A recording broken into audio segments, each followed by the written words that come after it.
दिनांक 12 ऑगस्ट 2024 रोजी पुणे येथील बार्टी कार्यालयासमोर 2022च्या PhD फेलोशिप विद्यार्थ्यांचा या ठिकाणी मोठ्या प्रमाणामध्ये मोर्चा बार्टी कार्यालयासमोर आलेला आहे आणि या मोर्चामध्ये 2022 मधील PhDचे सर्व विद्यार्थी एकत्र रूपाने सहभागी झालेले आहेत।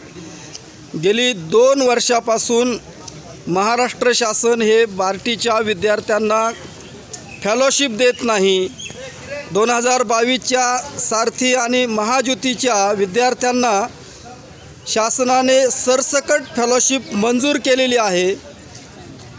सारथी आणि महाज्योतीच्या 2022च्या विद्यार्थ्यांच्या खात्यामध्ये महाराष्ट्र शासनाने पैसाही दिलेला आहे, परंतु 2022 मधील बार्टीच्याच विद्यार्थ्यांना केवळ फक्त आणि फक्त बार्टीच्याच विद्यार्थ्यांना या फेलोशिपपासून वंचित केलेलं आहे आणि हा मोठा जातीयवाद या ठिकाणी मोठ्या प्रमाणामध्ये निर्माण झालेला आहे। आणि म्हणून आता 2022 मधील विद्यार्थी आता रस्त्यावर उतरलेले आहेत आणि हे आंदोलन आता तीव्र स्वरूपाचं होत आहे।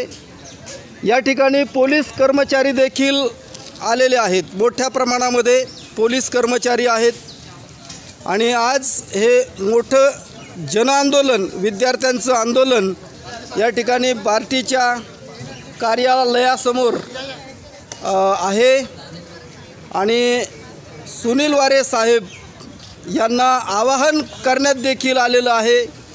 गेली 2 वर्षापासून वेगवेगळे परिपत्रक वेगवेगळ्या नोटीस या विद्यार्थ्यांच्या माध्यमातून बार्टीला गेलेल्या आहेत, शासनापर्यंत देखील त्या पोहोचलेल्या आहेत, परंतु या निर्णयावर कुठलाही ठासठोसपणे महाराष्ट्र शासन विचार करत नाही। देवेंद्र फडणवीस, अजितदादा होश में आओ अशा प्रकारचं हे जनआंदोलन या ठिकाणी विद्यार्थ्यांच्या माध्यमातून करण्यात येत आहे आणि मोठ्या संख्येने 2022 मधील PhD धारक विद्यार्थी या ठिकाणी या जनआंदोलनामध्ये या मोर्चामध्ये सहभागी झालेले आहेत। बार्टी टाळेबंद मोर्चा या ठिकाणी आज सर्वांच्या उपस्थितीमध्ये विद्यार्थ्यांच्या सहकार्यानं या ठिकाणी रवाना झालेला आहे। फेलोशिप आमच्या हक्काची नाही, कुणाच्या बापाची। अरे कोण म्हणताय देत नाही, अरे कोण म्हणताय देत नाही, PhD संशोधकांना 100% फेलोशिप मिळालीच पाहिजे। PhD संशोधक एकता जिंदाबाद, PhD संशोधक एकता जिंदाबाद, महाराष्ट्र सरकार मुर्दाबाद, बार्टी प्रशासन मुर्दाबाद। अरे कोण म्हणताय देत नाही, कोण म्हणताय देत नाही, जय भीम, अरे जय भीम।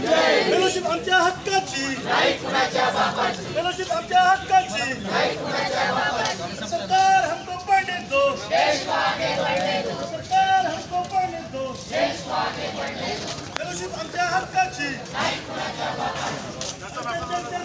या ठिकाणी हर्षवर्धन दवणे यांची तब्येत अत्यंत खालावलेली आहे आणि गेली दिनांक 5 ऑगस्टपासून ते या ठिकाणी उपोषणाला बसलेले आहेत।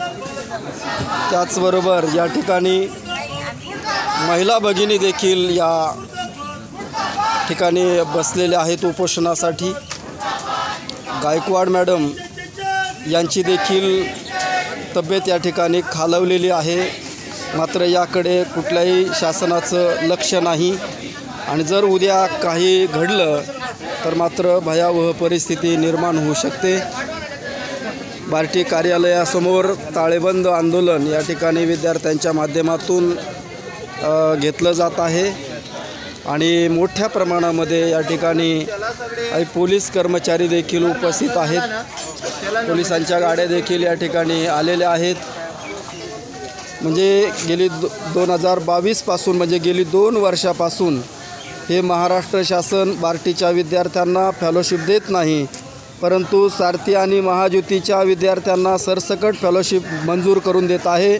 म्हणजे हा खऱ्या अर्थानं जातीभेद आहे आणि जातीभेद निर्माण करण्याचं षडयंत्र या महाराष्ट्र शासनाकडून केलं जात आहे आणि संरक्षण म्हणून या पोलिसांचा या ठिकाणी वापर होतो आहे.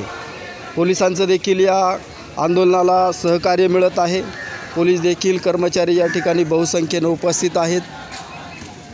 अशा प्रकारचं हे 2022चं आंदोलन महाराष्ट्र शासनाने याची दखल घ्यावी असं समाज माध्यमातून देखील बोललं जात आहे. समाज घटकातील काही सामाजिक संघटना देखील या आजच्या आंदोलनामध्ये सहभागी झालेल्या आहेत.